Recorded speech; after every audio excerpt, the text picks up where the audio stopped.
இன்றைக்கி வீடியோவில் அவரைக்காய் பொரியல் எப்படி பண்ணலான்னு பார்க்கலாம். இதுக்கு தேவையான பொருட்கள் 1/4 கிலோ அவரைக்காய், 5 டேபிள் ஸ்பூன் மல்லாட்டை அதாவது வேர்க்கடலை, 10 பல் பூண்டு. 1/4 கிலோ அவரைக்காய் 2 கைப்பிடி அளவுக்கு இருக்குங்க. இதில் இரும்பு சத்து, சுண்ணாம்பு சத்து அதாவது calcium, iron, magnesium, potassium, vitamin A, C, K, folic சத்தில் இருக்குன்னு சொல்கிறாங்க. இந்த அவரைக்காயை குழந்தைகள் முதல் பெரியவர்கள் வரை சாப்பிட்லாம்.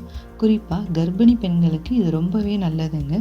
குழந்தை பிறந்த தாய்மார்களுக்கு இந்த அவரைக்காயை பத்திய உணவாக கொடுப்பாங்க. அவரைக்காயில் நார்லாம் இருக்குங்க. அதை இந்த மாதிரி எடுத்து கட் பண்ணி எடுத்து வச்சுருக்கோங்க. அவரைக்காய் விதையோடு கட் பண்ணாதீங்க. 2 விதைக்கு நடுவில் கட் பண்ணி இந்த மாதிரி எடுத்து வச்சுக்கோங்க. இப்போ வானல் சூடு பண்ணிவிட்டு அவரைக்காய் முழுகிற அளவுக்கு தண்ணி ஊற்றிக்கணும். தண்ணி நல்லா கொதித்ததும் அவரைக்காயை சேர்த்துக்கணும். தண்ணி கொதி வராமல் அவரைக்காயை சேர்த்தா மறுத்து போன மாதிரி ஆகிடும். இது ஒரு மூடி போட்டு மூடி வச்சுட்டு கொதி வந்ததும் உப்பு சேர்த்து கிளறி விட்டு 15 நிமிஷம் மீடியம் ஃப்ளேமில் மூடி வச்சுருக்கணும். இப்போ ஓப்பன் பண்ணி பார்க்கலாம். தண்ணி நல்லா குறைஞ்சிருக்கு. அவரைக்காய் கலர் நல்லா மாறிடுச்சு. இப்போ கையில் ஒன்று எடுத்து இந்த மாதிரி அழுத்தி பார்க்கலாம். நல்லா வெந்திருக்கு. இப்போ ஸ்டவ் ஆஃப் பண்ணிவிட்டு தண்ணியை வடிகட்டிட்டு அவரைக்காயை எடுத்து வச்சுக்கலாம். தண்ணி வடிகட்டாமல் இருந்தால் அவரைக்காய் நீர் கோத்துக்கும். அடுத்து வானல் சூடு பண்ணிவிட்டு 5 டேபிள் ஸ்பூன் வேர்க்கடலையை போட்டு லோ ஃப்ளேமில் வறுத்துக்கணும். ஹை ஃப்ளேமில் வச்சு டக்குன்னு வறுக்கணும்னு வறுக்கக்கூடாது. அப்படி வறுத்தா வெளியில் மல்லாட்டத்தோல் மட்டும் வதங்கி இருக்கும், உள்ள மல்லாட்டை வறுப்பட்டிருக்காது. அதே மாதிரி மல்லாட்டை கருகிற அளவுக்கு வறுக்கக்கூடாது. பொரியல் கருகின ஸ்மெல் வரும். வறுத்த மல்லாட்டையை இந்த மாதிரி தோல் நீக்கி எடுத்து வச்சுருக்கேன். இதை ஒரு மிக்சி ஜாரில் போட்டு நல்லா நைஸாக அரைக்காமல் கொரகொரன்னு அரைச்சி எடுத்து வச்சுருக்கேன்.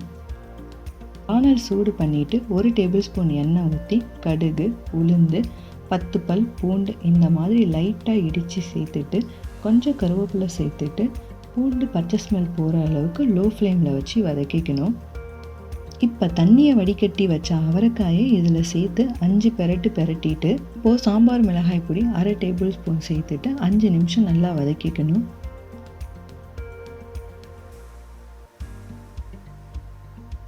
இப்போ அரைச்ச மல்லாட்டை பவுடரை இதில் சேர்த்துக்கணும்.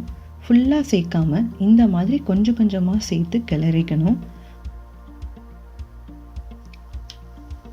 ஹை ஃப்ளேமில் வச்சு மல்லாட்டை பவுடரை சேர்க்கக்கூடாது. லோ ஃப்ளேமில் வச்சு தான் இதை கொஞ்சம் கொஞ்சமாக சேர்த்து கிண்டிக்கணும்.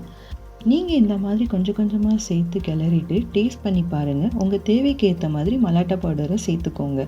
நாங்கள் ஃபுல் பவுடரும் சேர்த்துருக்கோம். இப்போ இதை 2 பெரட்டிட்டு ஸ்டவ் ஆஃப் பண்ணிடுங்க.